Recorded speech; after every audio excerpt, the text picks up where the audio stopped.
Muita gente, quando vai caracterizar a época contemporânea, diz que nós vivemos na pós-modernidade.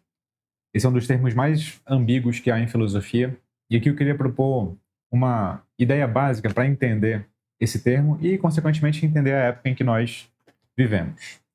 Meu nome é Vitor Lima, eu sou seu professor de filosofia de hoje e de sempre, e isto não é filosofia.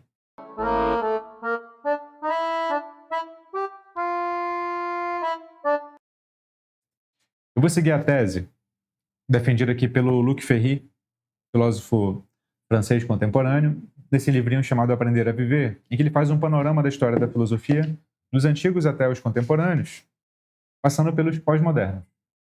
E quando ele vai explicar os pós-modernos, ele se centra num único filósofo,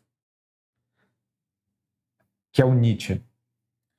O capítulo sobre filosofia pós-moderna inteira é centrado no Nietzsche, porque, segundo ele, o Nietzsche é quem estabelece o tom para todo e qualquer pós-modernismo que vai ser desenvolvido posteriormente. O Nietzsche ele mesmo não inventa o termo pós-moderno, mas ele estabelece o raciocínio básico de qualquer pós-moderno. E qual que é o raciocínio básico de qualquer pós-moderno? O trecho em que ele fala do Nietzsche e não só do Nietzsche. Os principais pensadores pós-modernos, Nietzsche, certamente, mas ainda pelo menos em parte, Marx e Freud, vão ser justamente definidos como filósofos da suspeita. O fim da filosofia agora é desconstruir as ilusões que embalaram o humanismo clássico. A palavra desconstrução aqui é chave, né? Ela só vai ser teorizada mais para frente, pelo Derrida, mas aqui já está as bases. Os filósofos da suspeita são os pensadores que adotam como princípio de análise, olha lá, esse é o raciocínio básico, o pressentimento de que há sempre por trás das crenças tradicionais, por trás dos velhos e bons valores, entre aspas, que se pretendem nobres, puros e transcendentes, interesses escusos, escolhas inconscientes, verdades mais profundas e frequentemente inconfessáveis. Então, nota, essa é a ideia básica do pós-modernismo, segundo o Luc Ferry, e segundo o Luc Ferry, o Nietzsche é o pai de todos eles. O Nietzsche insere uma abordagem para pensar os conceitos, os costumes e os valores, que ele chama de abordagem genealógica. Tem um livro chamado Genealogia da Moral, mas a abordagem genealógica consiste em investigar, por exemplo, o que é o bem e o que é o mal, investigando que tipo de vida dá origem a esse conceito de bem e mal. Ou seja, há um tipo de vida que dá origem a certo conceito de bem, a outro tipo de vida que dá origem a outro conceito de bem. O Nietzsche vai chamar isso de forte e fraco.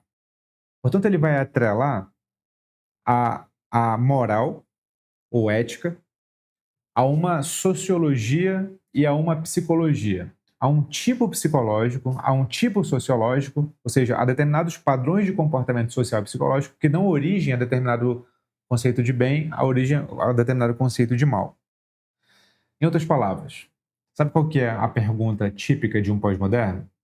É diante de um discurso, seja ele qual for, um discurso político ou não, perguntar a quem interessa defender esse tipo de discurso?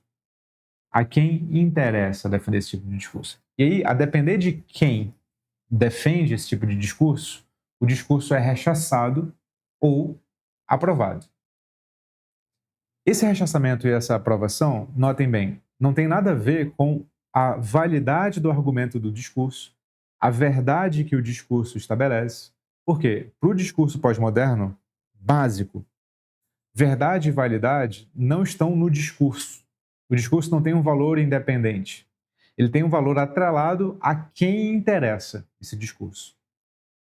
Para a gente comparar aqui, a gente pode comparar com os próprios filósofos que o Marx e o Freud, quer dizer, que o Ferry cita, né? O Marx e o Freud. O Marx tem uma pergunta semelhante, que é: se esse discurso favorece a burguesia, ele precisa ser combatido. Se esse discurso favorece o proletariado, ele precisa ser promovido. Nota, a pergunta não é pela verdade do discurso, pela validade do discurso. A pergunta é: a quem interessa? Se interessa ao grupo que eu quero bom. Se não interessa ao grupo que eu quero, mal, né? O Freud, a gente poderia fazer a pergunta pelo inconsciente. Essa afirmação, ela favorece o inconsciente ou ela favorece um sistema repressor consciente? A pergunta por a quem interessa é a pergunta pós-moderna básica. E ela ajuda muito a entender o tom de grande parte da argumentação política atual. É útil perguntar a quem interessa quando você está diante de um discurso?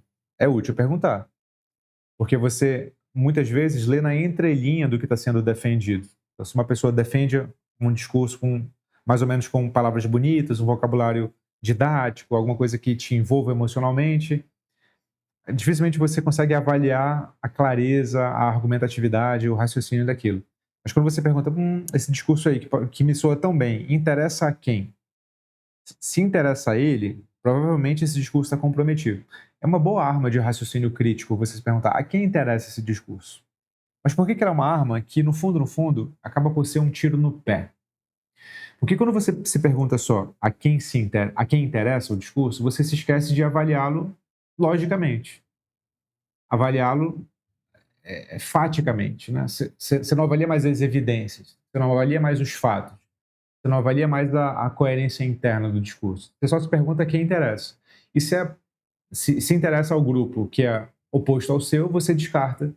E se interessa ao grupo que é afim ao seu, você aprova as ideias sendo verdadeiras ou não. E você percebe o quanto isso é presente na nossa época, né? Muito presente. Cada vez mais, com o esquema atual, né, de redes sociais funcionando por algoritmo. Grupos são conectados, se juntam, pensamento igual com pensamento igual, pensamento diferente tem que ser rechaçado. A lógica pós-moderna casa muito bem com o sistema de algoritmo atual, porque ela favorece com que os grupos fiquem cada vez mais coesos. Só que a parte ruim disso é que você acaba adotando ideias que são simplesmente falsas. Ou você acaba não adotando ideias que são claramente verdadeiras, mas que, porque interessam a outros grupos, você não